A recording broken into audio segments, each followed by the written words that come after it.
Welcome back, everybody. It's another episode of Important Work. I'm your host, Chris Angel, here with my guest and friend today, Kara Sorensen. Hi, Kara. Hi. Welcome, welcome. Thank you. All the way from California, right? You're in California? Yeah. San Diego at the present moment. Love San Diego. Yeah. What a great climate. Yeah. So good, so good.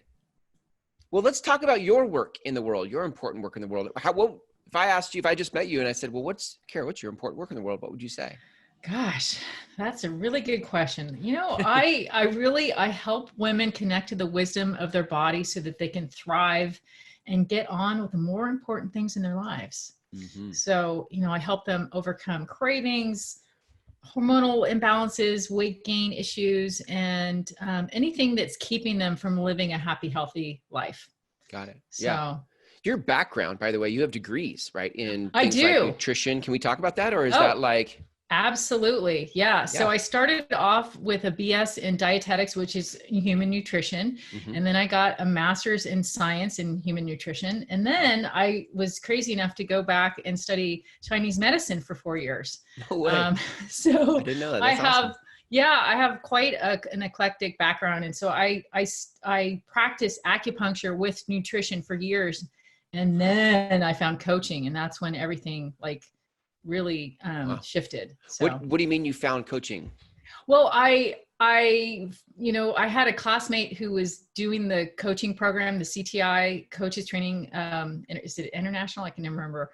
And so I'd always been thinking about it while I was in school, but I couldn't afford it. So when I got out of school, I enrolled in their coaching program, and I was like, oh, this is it, you know. To become a coach? Yeah, to become a coach. Oh, wow. Yeah. So I'm a coactive coach, and it helped me bring together, my knowledge and my experience with Chinese medicine, along with, bringing my intuition forward. And that's kind of what led into the coaching I do now that focuses on, bringing forth the wisdom of the body, because it's there. It just gets ignored and, and not talked about. And so the coaching kind of was the vehicle for letting me bring what was already kind of brewing under the surface and with me for many decades, brought it in with my clients. Yeah. So, do you feel like I think the nutrition space is full of, it's overfilled with information and advice and stuff that definitely doesn't talk about body wisdom. It's all external. Here's what you do, recipes of programs of whatever, right? Like, if you just eat 5 blueberries every day, I mean, you'll be fine. Yeah. And I think that's the stuff where, you tell me, because I think you'll see it from a different angle than I do, but do you feel like that's keeping people stuck, or give me some of the downside of the way it is right now? The downside of the way it is that there were studies in the 50s that were fudged, the science was altered. And so that set a whole cascade of bad advice, nutrition advice, that came down from the government, the US government, high carb, low fat, all that kind of stuff. So it really depends on where you're getting your information. If we look to what our ancestors ate, it's a much better idea of what to eat. But it really comes down to, is the person giving this advice, to me, this is how I look at it. Are they looking to nature? Are they looking to, how our ancestors thrived? Or are they looking at science that has been fudged? Or are they coming from a background where pharmaceuticals is the first line of advice, So it's looking at the background of the person who is giving the advice, really. What is their perspective? There's one for you. What's perspective? That? Their perspective. What is their perspective, right? So do they have the perspective that the body can heal, that the body needs support in the right ways, and then it does its job perfectly, or do they come from the mindset that the body needs to be controlled and manipulated and suppressed and that kind of thing? So interesting. Do you when you think about what was the question I had? I think about people who are on diets and they're getting advice from a food pyramid or whatever, all of this fudged science that people are talking about. where do you see people getting stuck mostly? Like when they come to you, when your clients come to you for the first time, where is there any common thread with where people are? Yeah, there is. I mean, usually people have some idea that they've kind of run with that, oh, this is what I'm supposed to be doing, that's not working for them. Hmm. And then sometimes they're just doing so many things wrong that it's hard to, for them to function, and they're craving just horribly because of the food they're eating. Some people come because, they're craving because of old traumas and stuck emotions and that kind of thing. So everyone kind of has their place that they come from, but usually there's some form of, oh, I thought I was supposed to eat this. I thought I was not supposed to eat that.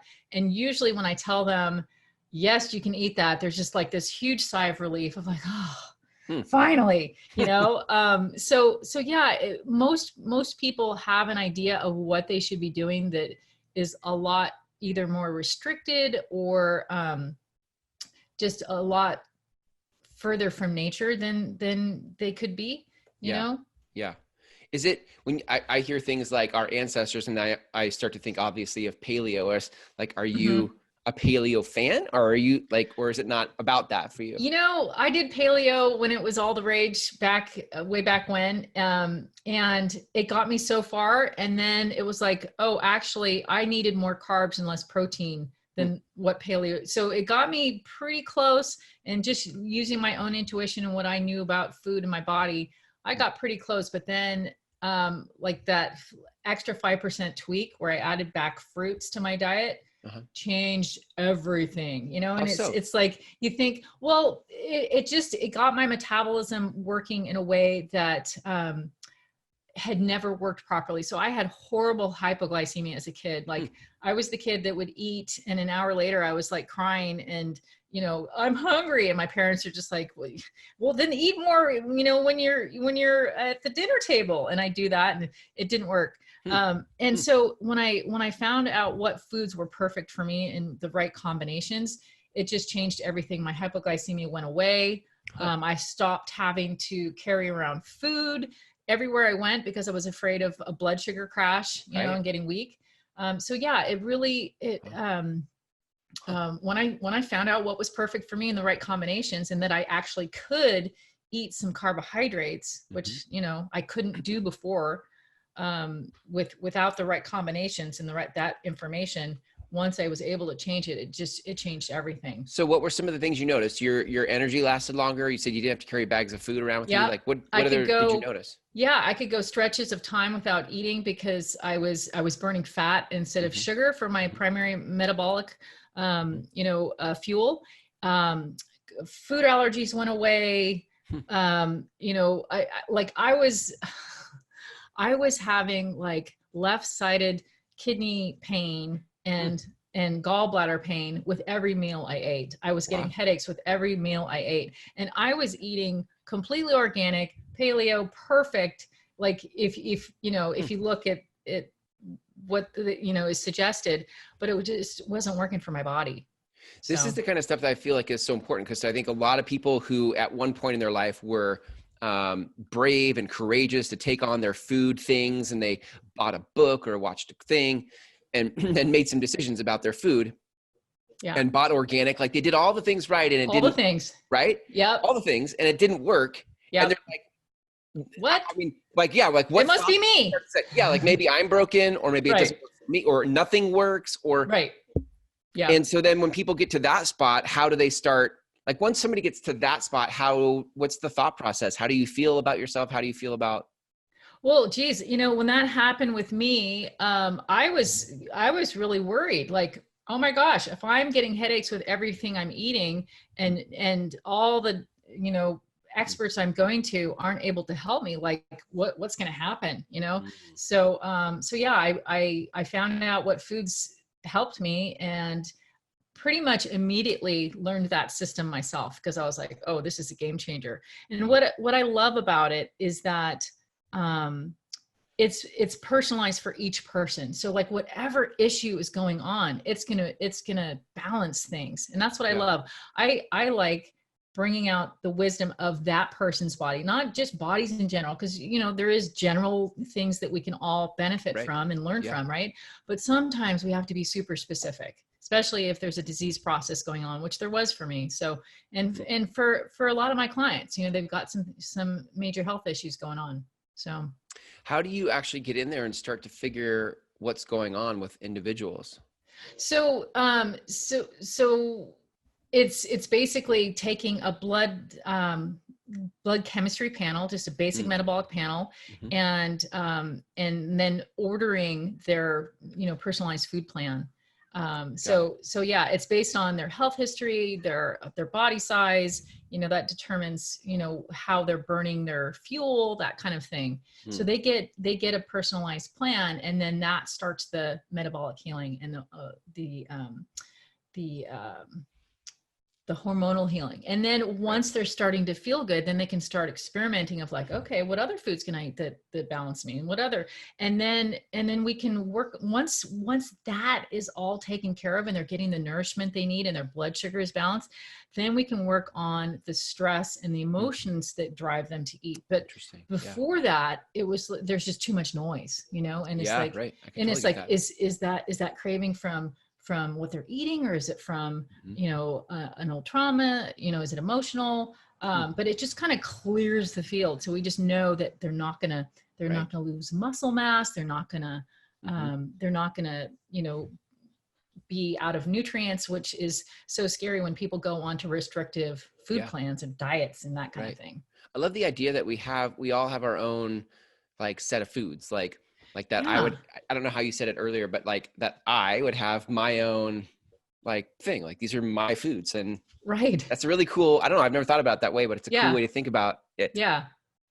And nobody gets the same thing. Like my husband and I both have our own personalized plans, and there's a lot of overlap, and so we obviously can eat meals together, but every person's plan is different. Every person. That. Yeah.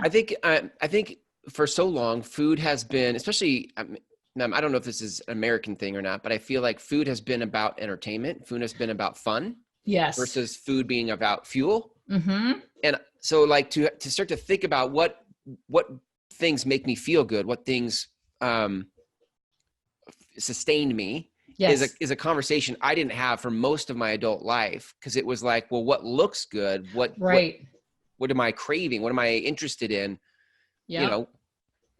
So I love this shift. There's a mindset shift almost happening from food as fun to food as fuel. Yeah. And what's great too, is that once your body is balanced and you've got that foundation, then it's like, then you can have food for fun, and it doesn't like derail you, and just, you don't have the food coma, because it's like, you can handle having some sugar and carbohydrates that are so, evil, and you do fine. And then also people, because they're feeling better and they're getting the nourishment they need and they're attending to their emotions, they don't need as much to have fun with. Right. So it's like, I used to have 3 glasses of wine. Now I have a glass of wine, and that's plenty for me. Or, I used to have ice cream every night, and now I don't want it, but when I have it, it's great. So it just kind of takes the charge out of things. And so it's not like this deprivation thing. That's the thing. People think, oh, if I'm going to get healthy, I have to deprive myself. I've got to go to the gym. I got to do all this stuff that's no fun. And it's like, oh my gosh, I have fun food all the time. So. Yeah. I mean, talk about a possibility. Having fun food all the time is and having like energy. I think a lot of people oftentimes, at least I've had this, I will have I'll just get these energy crashes, I always know like somewhere between 2 and 4 in the afternoon, I'll have this crash, and I don't know if that's food related or circadian rhythms. Who knows, right? But you both. You take you consume enough information that you become like dangerously ignorant about stuff, and so you try everything, and everything's to cause or to blame or whatever. And it can't isolate, to your point, like you can't isolate variables, and so it's just all very noisy. Yes. In our head, because we don't know what's causing the crash. Yep. And people then take all that noise and then they blame themselves, or, oh, well, that didn't work and that didn't work and nothing works for me. And then, cause that's kind of how I felt of like, it's just, geez, what's next? What do I do next? Right. Well, so what are some of the other mindsets that move people from kind of where they're at in their relationship with food now to having a relationship with food where they feel great in their bodies, they feel good about who they are, they understand the game, like. Yeah. So the primary one would be just that food is your friend, back when I was in my 20s, it felt like food was just this enemy and like, oh, which minefield am I going to step on today? Right. Yeah. And so it's like finding the foods that are right for you, even if you don't have your own personalized plan, finding, oh yeah, I do well with that. I don't do so well with that. Stick with the foods that, that work for you. Yeah. And know that food is not there to make you fat or make you sick. It's like all the stuff that we carry around about food is what can actually make us sick and have symptoms and that kind of thing. So it's like bringing a neutrality to food, and also paying attention to how it feels. Like, an entire, pizza is not going to make you feel good. Right. So how much pizza can you have and still feel good? Right. Yeah. I was going to ask, like, how do you know when you try foods, if it's, and this might be a super obvious question, but, or answer, but how do you know if it's a good food for you or not? Yeah, that's a great question. So the main thing is to really be present before, during, and after you eat the food. And so just calming the mind, because the mind is going to be like, eat, right? And because that's our survival brain. Our survival brain is always hunting for food and wanting to store fat, right? So it's like breathing into the, whether it's the center of your chest, into your heart center, breathing into the belly, whatever it is, and just getting present and grounded in the moment. And then feeling like, okay, what does that feel like when I think about that food? What does my body feel like? So actually feeling the sensations of our bodies, because that's the other thing that this whole nutrition, information overload has done for people, is that it puts them up in their head, and then they're not listening to their body. So that's what I love, is bringing people back to really realizing that they can trust their body. Yeah. Their body isn't out to get them and make them fat and, so just bringing your attention to the present moment. Let's segue a little bit, because I know you do some coaching work with your horse as well, right? You have a horse. I have a horse, and I'm in training for becoming an equine gestalt coach. That's so cool. And I know some of that work deals with somatic type of work, where you're getting present in your body, you're getting whole and complete. Like there's this. So when you say like, okay, well, before, during, and after you eat something, like really feel into stuff. And I think sometimes we, like you said, we're so in our head that we forgot what it feels like to feel into our body. So when you say that, I didn't even know how to do that. And it's sometimes helpful to have structured or facilitated experiences where you can start to come back to yourself. Yes. And I'm assuming that's kind of the work that you're learning with your horse wisdom. Yes. And what was really interesting to me is that when I came to the equine gestalt program, I was like, I've been doing gestalt for years. I just didn't know what it was called, so it was this beautiful segue. And then I'm like, oh my gosh. And then I get to use my horse, because horses, as you know, are just so amazing. They just zero in on what's going on and bring it to light. And then it's like this, truth bomb that just, rocks your world kind of thing. So I'm excited. I love that kind of work. Yeah. It's so cool. It has been cool. I've done a bunch of interviews with people who have graduated from Melissa Pierce's Touch by Horse program, and just hearing the kind of work where, and getting to know horses that way, where horses, as I think you guys would say, sentient beings who have this ability to just be very present with, when you're present, they get present. And many of them just have a knowing of like, without being able to use words, they'll go to certain chakra points, or they'll. And they do it just intuitively and instinctively. Like I remember, when I got my horse, I got him a little bit over a year ago, but I remember I had this thing in my throat, and I kept working on it, because I do work on myself. I do healings for myself and other people. And I'm working on this thing in my throat, and it's not going away, and it's not going away. I'm like, what is this? So then I'm working with my horse one day, just playing with him, and he comes up and he bumps my throat. I'm like, oh, that's interesting. Hmm. And then the next day I'm like, oh, where's that thing in my throat? It's gone, so they just Wow. go right to what's going on. That's amazing. I find this funny because I sometimes tell people that I left acupuncture for horses because I was seeing someone for acupuncture when I moved to San Diego, and he and I both agreed that horses were better healers for me. Interesting. So my horse is he's a better acupuncturist than I am. I love you. It's interesting. Like, I feel like I'm getting to know some other sides of sort of your perspective. Like, talk about like horses are a better acupuncture for me. Mm-hmm. This kind of food is a better food for me. Like, I love this really, I hadn't thought about that for healing either. Right. Yeah. You busted open my paradigms on the food thing. And now we're talking about like what kind of healings would be right. And again, that took me just now right back to the whole thing of like, oh, well, we should all do some Dayquil and some NyQuil. We should have some chicken noodle soup. We should be like all the stuff you read on WebMD or whatever else is out there. Yeah. About how you take care of ailments. Right. Which are symptoms, right? Which are needing to be addressed usually holistically, because that's what the body's wanting. Right. Yeah. Huh. I like this for you. I'm putting my coach's hat on now because I like this thought of like, and it's probably what you already do, but just helping people find the thing that's right for them. Yes. Yes, absolutely. That's it. Finding the thing that's right for them and knowing that their body is designed to heal. Like, it's not just, oh yeah, your body can heal. It's like, no, your body was designed to heal. And those symptoms are like little whispers of like, this is what I need. This is what I need. This is what I need. And like when we take something to suppress that little whisper, it just goes deeper in the system, and then it becomes, a bigger thing, so it's like listening to our bodies and tapping into that wisdom and utilizing it to fuel our life.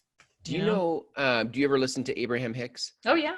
So like I always remember this one line where it was like, the universe is, aligning itself to send you everything you need, everything you've asked for, and you are the only uncooperative component, right? Like everything is happening and everything is trying to get you where you want to go. Yes. And you're the one. And then this part right here gets in the way. Yeah, totally. Oh my gosh. I know. Yeah. I totally can hear that. Like, if, like you say, if you're not listening to the whispers and you just keep pushing it deeper, then all of a sudden what you have is all this machinery that's driving your life and your body and your decisions that isn't in touch with the wisdom, to your point. Right. The wisdom of it all. Yeah. And I was thinking about that before our call this morning. I was thinking about this chiropractor I worked with years ago. And she said, the person I had the hardest time helping was someone who was the daughter of an OBGYN. And she was on birth control to regulate her cycle from her first period. And it was like, she'd just been on medications for, 20 years. And it was like, her body did not know how to function on its own. And that's what it's designed to do. It's functioning on its own with some support. But, it's like with medications and drugs and that kind of thing, it's like, yes, those are all helpful, but to me, it should never be the first line of defense. It's always like, okay, what's going on? What does the body need? What sort of nutrition support is needed for the healing, Right. Got it. So is your work consultative in that you're dealing with people who just want to get better performance, or is your work more healing type of work? Like when people come to you, it's both. It's both. So I work with people who are like total biohackers. And then I work with people who are just like wanting to get healthy and they don't want to go, they don't want to go on drugs. And they just want to be, healthy because that's what they're designed to be. So yeah, I have a wide variety of patients, and my focus is on women, but I do attract a lot of male clients and they do great as well. Yeah. So what is the process? Like, do you have a certain process people come to work with you? And is it like, is it just looking at their food diaries, or like how do you work with people? Yeah, I do look at a food diary just to see like where where they've been, what's going on. I kind of have x-ray vision and I can go, oh yeah, that they have these symptoms, they have those symptoms just by looking at their food diary. I get so much information.